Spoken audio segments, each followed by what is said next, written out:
கோலி talk Kollywood news. Vignesh Sivan மேல கடுப்புல இருக்கும் தனுஷ் தயாரிப்புல விஜய் சேதுபதி நயன்தாராவை வச்சு விக்னேஷ் சிவன் இயக்குன நானும் ரவுடிதான் படம் வெற்றிகரமா ஓடிக்கிட்டு இருக்கு.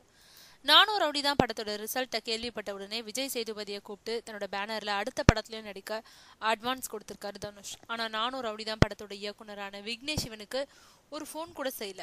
அது மட்டும் இல்ல, ட்விட்டர்லயும் விக்னேஷ் சிவன் பேரை பிளாக் செஞ்சுட்டாராம். விக்னேஷ் சிவன் மேல தனுஷுக்கு ஏன் இவ்ளோ கடுப்பு?